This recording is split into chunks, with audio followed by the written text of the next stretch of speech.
Today, I'm breaking down 6 players who are far cheaper in traditional home leagues like ESPN and Yahoo compared to high stakes leagues like FFPC and NFFC. So, no, guys, I'm not saying the pros are always going to be smarter than the Joes with everything, but particularly right now in early August, these alleged pros have been certainly drafting more often for a lot of money. So, I do think it's worthwhile to look at some of the bigger discrepancies in early to mid round players and try to see if there might actually be something to be said about taking these guys where they're going at in home leagues. So a couple players in here too who personally I haven't even been drafting that much, and it has changed my opinion at least a little bit to again see them going so much earlier in high stakes formats. So with that, let's get things started with Packers wide receiver 1. Probably Christian Watson. Okay. You look at FFPC and NFFC, he's going as a wide receiver 25 and 26. Really big difference, though, compared to ESPN and Yahoo when you look at the overall pick positions. Pick 56 overall, again, in our high stakes leagues, going pick 70 on Yahoo and pick 100 over on ESPN. So I get it. The ADPs for home sites should and will get better as August goes on, as more people are playing and everything. You can't just be a complete slave to ADP, for lack of a better word. But at the same time, guys, you know how it goes with some casual players, all right? They don't scroll down a bunch. They don't have the best preparation in the world. And the fact that Christian Watson on average is going outside the top 100 players on ESPN really is wild to me, okay? So we are talking about a guy who last season, even coming back from the ACL, yes, half a season, but wide receiver 4 in yards per out run.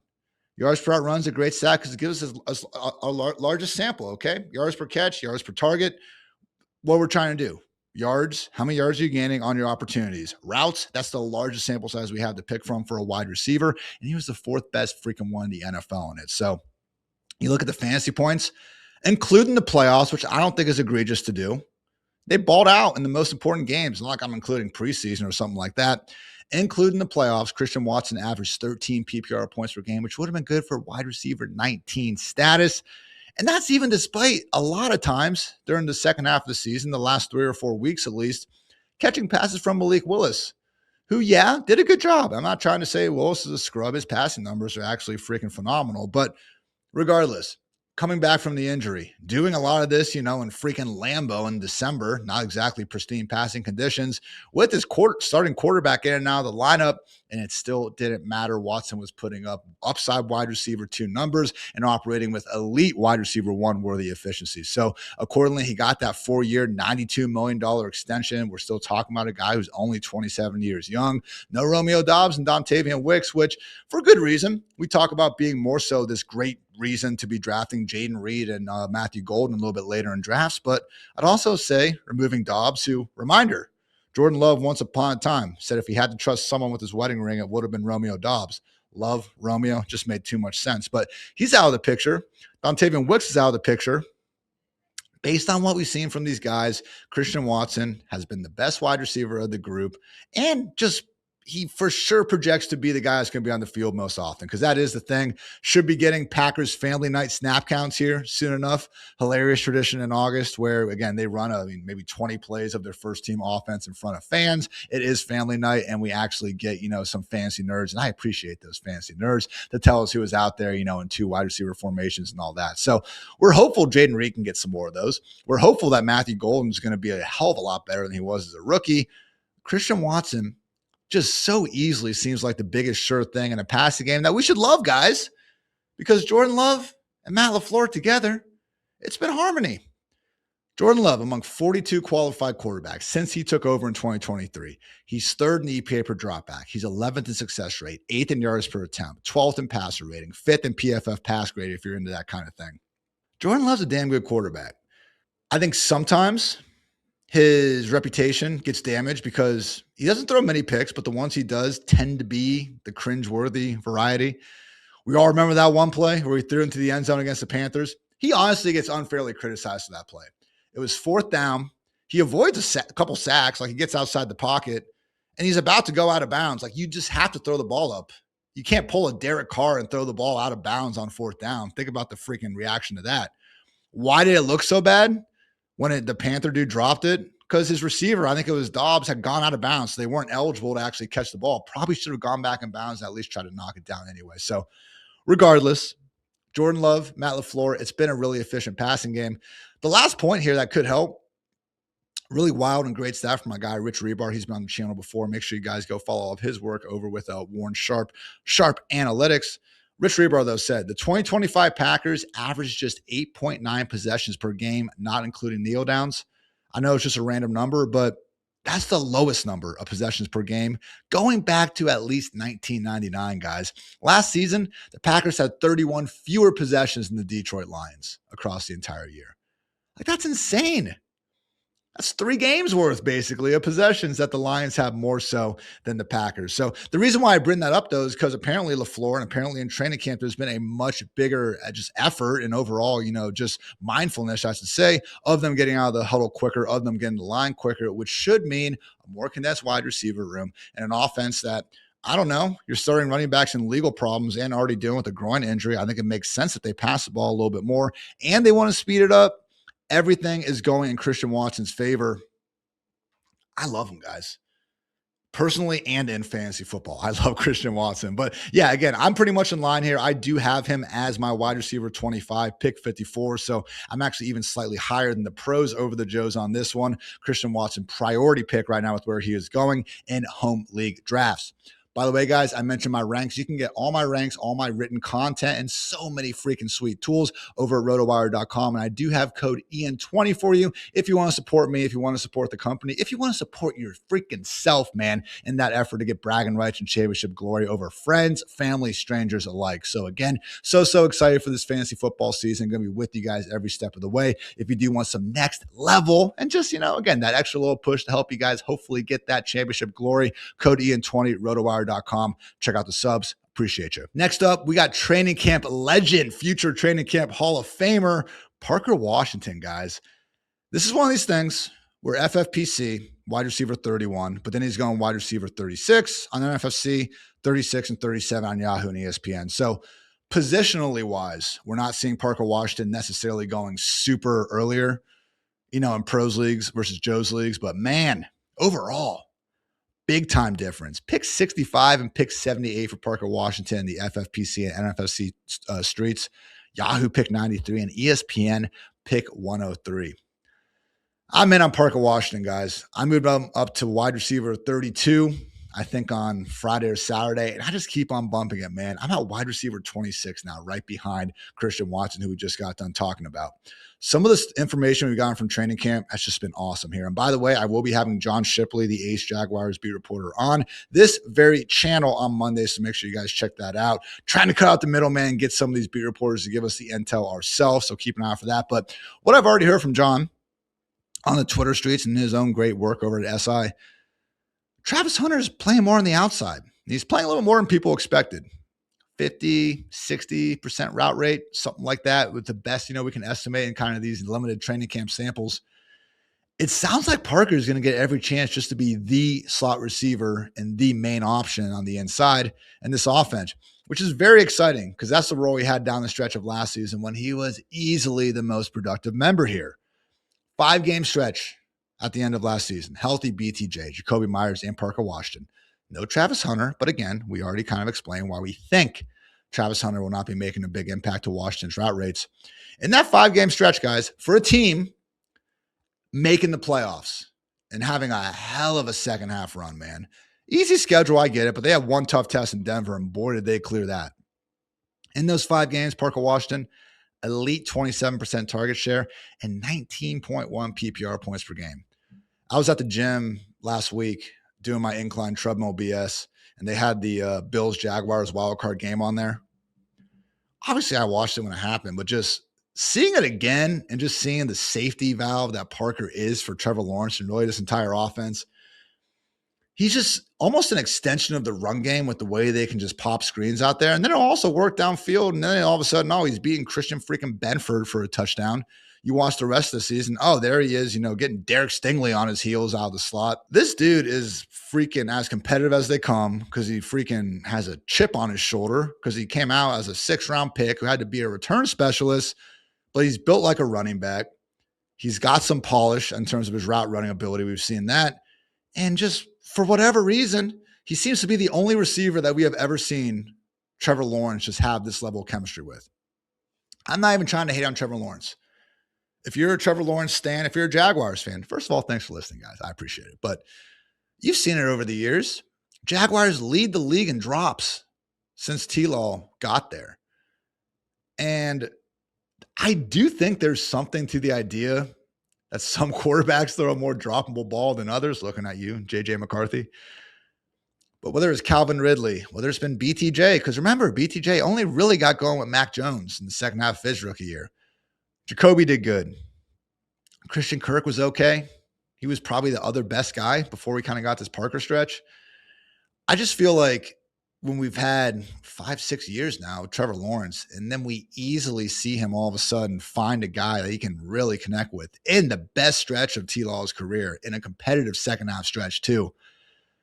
I am buying into that. I've also run these numbers. I did it more so for Michael Wilson, but it does apply here for Parker Washington. I looked at second half breakouts over the years, guys who basically average 8 additional PPR points per game in the second half of the season compared to the first half of the season. And they had to play at least, I think I did 3 or 4 games in each stretch. So it wasn't a situation where like they just didn't play in the first half. All right. Almost all of the bad team breakouts were of the Jerry Jeudy variety, which pains me to say because I've kind of been a Jerry defender. But I'm not loving Michael Wilson for that. I think it was 8 or 9 of these 20 instances of over the last decade, 8 or 9 of them came on bad, dead in the water teams. Guys like Michael Wilson going off. The only one that truly boomed the rest of his career was Amon-Ra St. Brown. The Parker Washingtons of the world, much, much better guys. These dudes who were doing it on winning teams, or at least teams that weren't looking at their season being over. Teams that weren't, benching a dude with a kind of bruised up ankle because, hey, we'll take the better draft pick anyway. I believe in Parker Washington, guys. You know what? You know who else believes in Parker Washington? One of my freaking favorite people in this industry, Matt Waldman. I just respect the hell out of Matt Waldman ranking guys where he wants to rank them. He said he's been doing this long enough. He's not scared. He wants you to know who he's high on. And he's got Parker Washington wide receiver 14. So you do not need to draft Parker Washington as your wide receiver 14. But where he's going, guys, as a borderline wide receiver 3, sign me the hell up for that. This generation's Miles Austin. Love me some Parker Washington, man. What's really the difference between Parker Washington and Luther Burden? We have a small sample size of high-end success and an offense with a quarterback we love, with a play caller we love, going in their second year together. We're a little more confident in Burden having the full-time role, I guess, but I don't know, man. Are BTJ, Jacoby Myers, and Travis Hunter, is that scarier target competition than Rome Odunze and Colson Loveland? I don't really think so. Throw Bretton Strange in there. I'm not trying to hate on Bretton Strange, but Parker Washington feels like a big-time discount on Luther Burden. There's been some recent trend of people just trying to say, I guess all these, I'm probably on Twitter too much, but people trying to say all these different wide receivers could outscore Luther Burden. I would not be surprised if Parker Washington outscores Luther Burden and a hell of a lot of other wide receivers, man. Great receiver. I'm with the pros on this one. Next up, Quentin Johnston. And this is one we're actually seeing, again, a pretty big gap between the ESPN streets and the pros, but then also the overall picks as well seem to be too steep. So going wide receiver 40 and 39 on FFPC and NFFC, wide receiver 51 on ESPN. We're seeing him go outside the top 110 picks on Yahoo. He's going pick 90 in the high stakes street again. Awesome article on ESPN recently. Ben Solak, Graziano, and Jeremy Fowler, they've basically been going training camp by training camp. They're talking about a big storyline. And then they go through some fantasy relevant nuggets. So I always appreciate when these, again, more pure, real football NFL reporters still look out for us fantasy nerds and virgins out here. So the big thing I saw, though, from the Chargers, they said don't expect them to do what they did last year, which was bring in a veteran at the end, all right? Doesn't sound like Keenan Allen's going to be walking through those doors, which is great news for these dudes, man. Keenan Allen led the freaking 2025 Chargers in targets, which still blows my mind. Again, we were all there. I know Lab McConkey disappointed. I know QJ, after a hot start, relatively cooled off down the stretch, but I knew Keenan was a nuisance. I guess, never fully realized this man is actively number 1 wide receiver in Los Angeles. So Lad missed a game, but Keenan still had him cleared even with that. So it's Lad, it's Quentin Johnston, it's Trey Harris. It's going to be 3 tight ends that more and more sound like Oronde Gadsden isn't even necessarily going to be the one. I think Charlie Kohler is going to play more than any of these guys. David Njoku is there as well. I just wouldn't say there's like a giant issue in the tight end room. I am expecting these three wide receivers to be the top three in terms of targets. And Lad McConkey, you want to say he's this year's JSN? I think you have a great case for it. I think it's going to be Brock Bowers, though. How provocative is that? Trey Harris, man, he is one of those generally rounds 10 plus in my drafts. I want to be taking almost all running backs, all else equal. Give me the handcuffs, giving the guys one injury away, being on the cover of the waiver wire, and you're forcing them into your lineup. Trey Harris, though, year two, heard Mike McDaniel say, dude could be a big-time mismatch player out there.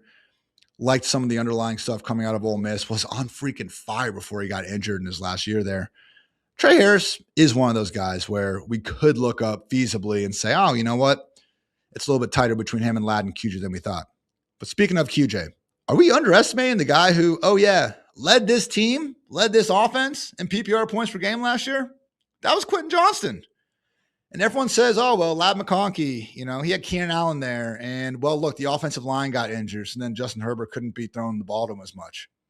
Do those things not also apply to Quentin Johnston, guys? I think that losing Keenan is better for Ladd than QJ because of the way they work and the players there. I think Ladd McConkey is better than Quentin Johnston. It's not about that. It is about the fact that we still seem to hold a bad case of rookie year butterfingers against Quentin Johnston 3 years later, man. And we just don't even bring it up for guys who have the same problem out here. I wouldn't say Quentin Johnston has the best hands in the league. I wouldn't say he's even close to having the best hands in the league. It's not like he is so marketably worse at catching the football, though, that we should just be fading him. He has 11 drops and 242 career targets. Ladd has 9 and 218. Roma Dunze has 9 and 191.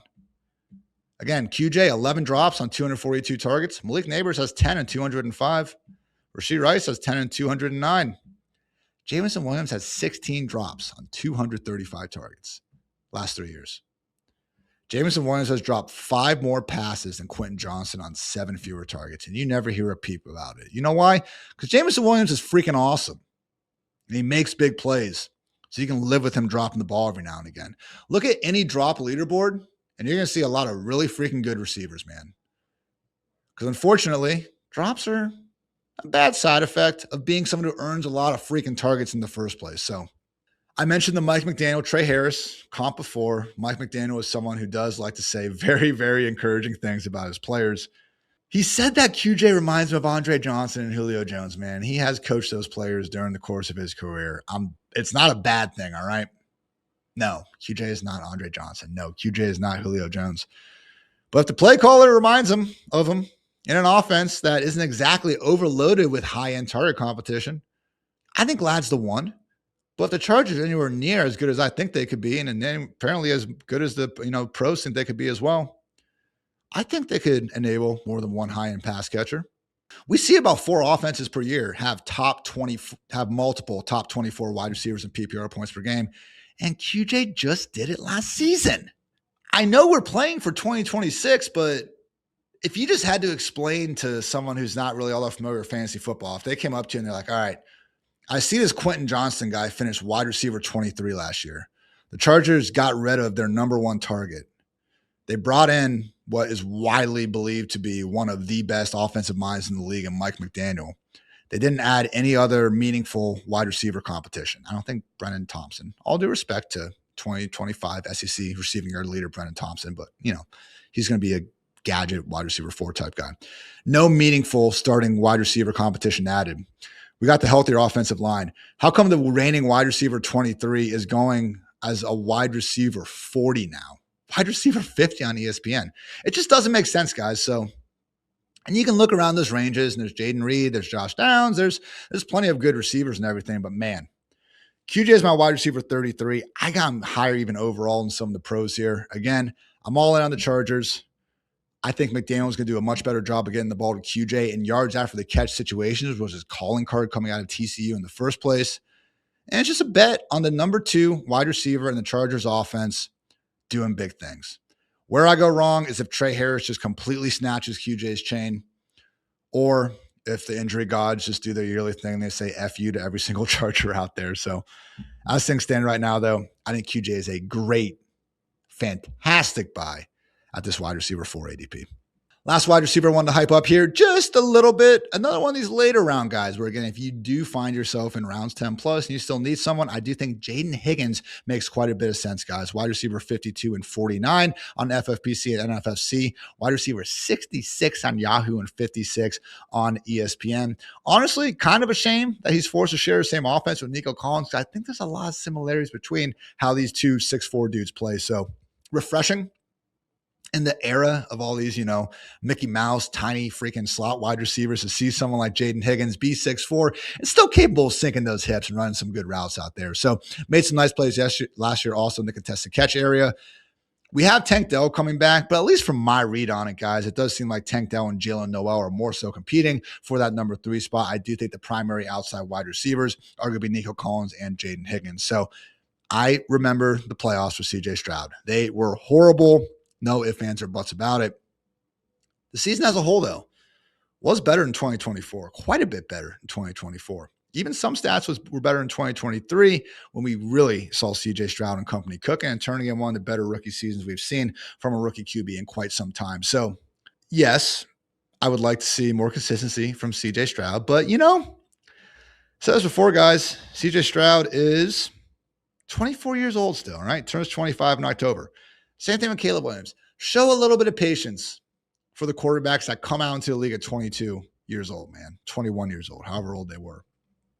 Not everyone gets to be Bo Nix and Jayden Daniels with 50 career starts under their belt coming out. It does make sense that there's some growing pains for these guys that still literally need to grow up because of how young they are when they're actually being a starting quarterback in the NFL. So Jayden Higgins, this is the one wide receiver where I'm just kind of in line with it on.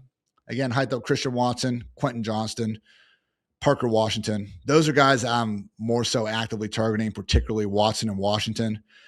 Jayden Higgins, though, really is a nice bet at the end of the draft because if CJ Stroud can get anywhere close to doing what he was doing in 2023 or even just do a pretty good 2025 impression, it would make sense if we can get at least, an upside wide receiver 3 in addition to Nico Collins. Could that be Tank Dell? Yes. Does it seem like a little bit wishful thinking that he's going to be anywhere near the same player coming back from one of the most horrific injuries we've seen? Probably. Also, yes.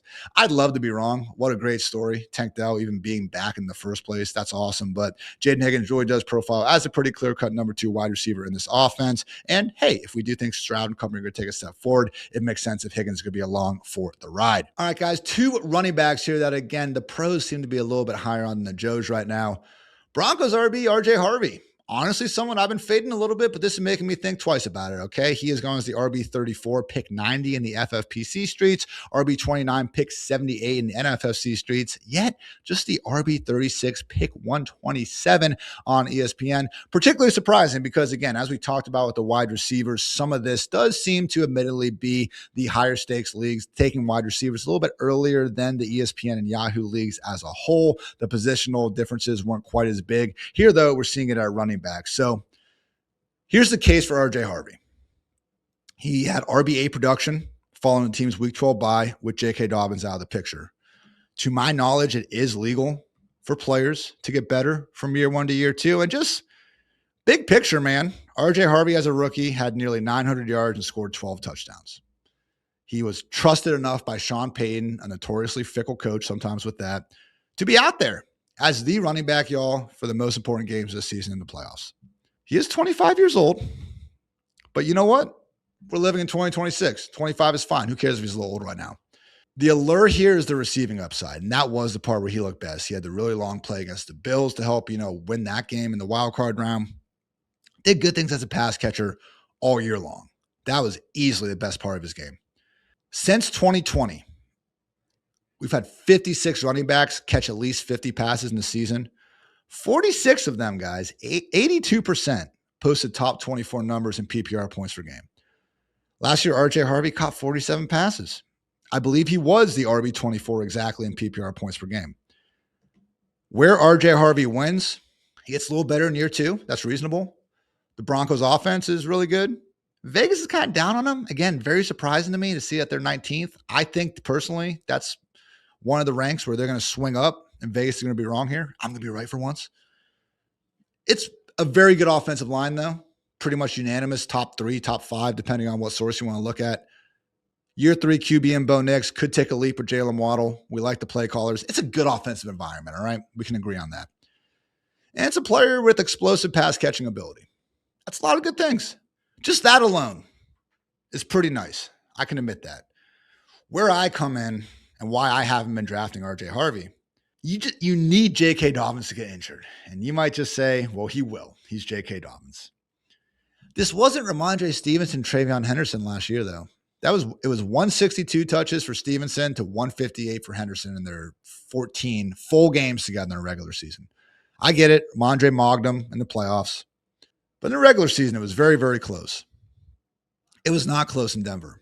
Dobbins had 164 touches compared to 75 for RJ Harvey in weeks 1 through 10. Yeah, the Bengals and Cowboys games were nice for Harvey. Those games were nice for pretty much everyone in the NFL last season. Seeing Dobbins, and when J.K. Dobbins is in that backfield, you guys already know, they're loading the box against this dude.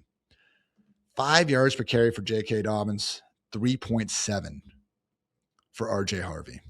Looking at it right now on Next Gen Stats, Dobbins had, I will say, this is surprising to me. I'll cut RJ Harvey a little slack here. I assume that RJ, and I made an ass out of you and me accordingly, guys. There we go. Learn something new every day. I assume that RJ Harvey faced 8+ defenders in the box on a far lower rate than J.K. Dobbins. It really wasn't the case. Top 6 running backs last year and the highest percentage of carries against 8+ defenders in the box. Number 1, Quinshon Judkins, followed by Derrick Henry, J.K. Dobbins, Zach Charbonnet, Dave Montgomery, and RJ Harvey in 6th place. So I'm not even going to complain then about RJ Harvey's yards per carry. I shouldn't have complained as much before. I will watch the film and get better. I apologize sincerely, truly. Either way, the volume aspect firmly in Dobbins' favor. While I'm not going to completely ridicule Harvey, they did both face a lot of 8-man boxes. Dobbins was objectively better against them. And now we got Jonah Coleman in the picture. And Jonah Coleman, I did a little study during the pre-draft process. I ranked basically the top 15. I mean, it was like 20. Most of the guys end up being drafted, okay? Most of the class is running backs. I took their ranks in career pressure rate allowed. How's their pass blocking? I took their ranks in drop rate. How reliable are their hands? And their career fumble rate. Are they fumbling the football? Average all those together. I call it the little things, and I ranked all the running backs. Number 1 running back in the little things last year, guys, Jonah Coleman in Washington. Number 2 is Jeremiah Love. Damon Claiborne was not very good at the little things. Just saying. Jonah Coleman's also 220 pounds. You can go look at the clip yourself. This dude freaking put Sonny Styles in the dirt in pass pro. He's also someone in short yardage that can factor in. He also caught a lot of passes at Washington. Jonah Coleman can do everything that you need a running back to do. And because of that, I worry that this Denver backfield is no longer a situation where RJ Harvey is 1 injury, J.K. Dobbins away from being an RB1 handcuff. I think he needs 2 injuries to be an RB1 handcuff. If Dobbins goes down, Harvey would certainly get a boost in the ranks, but it could be a situation similar to the Chargers. Talked about in our last video. Keaton Mitchell, his role maybe doesn't change that much. Kamani Vidal actually comes in and takes over a lot from Marion Hampton. That's how I see it playing out. That's how it plays out in Buffalo. James Cook goes down. Ray Davis plays more. Ty Johnson's role doesn't change. That could be the case for RJ Harvey in Denver, man, because of what Jonah Coleman can do between the tackles in short yardage and in pass pro. Very problematic. I don't think Coleman's necessarily going to prevent Harvey from having decent standalone value, but he could. And it's just looking more and more like Tampa Bay, man, where we have not 1, not 2, but 3 running backs involved. It's 2026. Almost every backfield is 2 running backs of some shape or size, okay? It's usually a 70-30 split. Like, that's like a pretty solid RB1. There's 5 or 6 guys in the league, basically, that play 80% or more snaps during more weeks than not. We can live with 2 running back committees. 3 or more is when it gets complicated, because then we don't even have the 1 injury away upside. So pros are taking them early, though. And I do think in the right builds, you find yourself in this RB3 range. Maybe you've only got 1 running back. Then okay, I do think RJ Harvey makes a little sense. Top 90 picks for me, it's still a situation where I think I'm usually clicking some of these wide receivers still. And then I'm just saying, all right, well, I'll go ahead and just get different handcuffs. Is Woody Marks that different? X amount of picks later? Could be. Pros are saying it is. You know, I just got done with the wide receivers saying, oh, yeah, I love Christian Watson. I love Parker Washington. The pros agree with me. Look how smart I am. So the fact that, again, I don't really believe in RJ Harvey, but the pros are saying I should. It is very interesting to me. So my mind's not completely changed. And maybe your mind is completely changed with some of the wide receivers I brought up before, but definitely interesting. Last point I will bring up. It's just been a minute, man, since we've seen a Sean Payton RB like do something big in fantasy football land. From 2006 to 2021, I mean, it was incredible. We're talking about top 11 fantasy RBs in all but 3 years. Alvin Kamara ripping off top 5 finish after top 5 finish. Mark Ingram was awesome. Darren Sproles had some great years. Even Reggie Bush, man. People act like Reggie Bush did nothing for the Saints. He had 3 straight top 10 seasons in PPR points per game to start his career with Sean Payton and Drew Brees. Isn't that kind of wild too? I love Reggie Bush, man. I'm 33 years old, okay? So Reggie Bush in his prime at USC, like that was me 10 to 15 years old, basically, like really getting into football. So yeah, Reggie was the freaking man. One of, if not the best college football players I've ever watched. But this revisionist history that Reggie Bush, if only he'd come out in a different era, this dude got dropped into the Breeze Payton Saints, man. That was the ideal situation. He caught like 80 passes in year 1. Remember that play in Chicago, Soldier Field, flipping into the end zone? That was on a cool wheel design. He made a great play. I can't explain to you why it didn't work out, but to just go ahead and say like, oh, Reggie Bush, just a victim of being born in the wrong time. I don't know, man. Back to subject at hand, though. RJ Harvey, not Reggie Bush, I'll tell you that much. RJ Harvey, he's a perfectly fine mid-tier RB3. I think it's a top 90 pick, still a little bit steep for me. Last guy, though, another player who I do think deserves some love here, particularly in full PPR formats, Kenneth Gainwell, guys.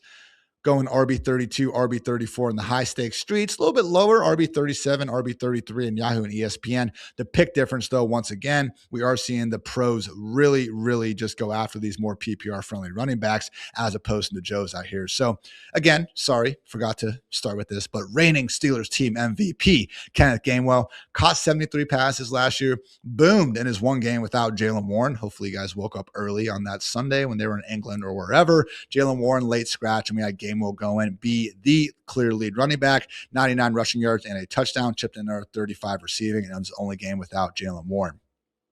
Same stat I just brought up for RJ Harvey also applies to Kenneth Gainwell, guys. 82% hit rate of top 24 production when you're an RB catching at least 50 passes. And everything we've heard out of Buccaneers training camp, it's that the committee is fairly close between these guys, and that's Gainwell being the one catching all of the passes. So I would love if Tampa can just say, hey, Bucky and Kenny, you are our guys. But I do worry, as much as they're capable of moving between the tackles, it does seem like a between the 20s situation for Bucky, and probably a mostly pass down back roll for Kenneth Gainwell. Then who they bring in at the 1 yard line when they have a chance? Probably Sean Tucker. Again, 9 carries inside the 5 yard line last year for Sean Tucker, 0 for Bucky Irving. Bucs are saying the usual summertime shtick. Oh, we're going to use pony personnel, 2 running backs on the field at the same time. We'll see how much that actually comes to fruition. My concern is Tucker limits the sky-high handcuff upside here. I mentioned that with Denver.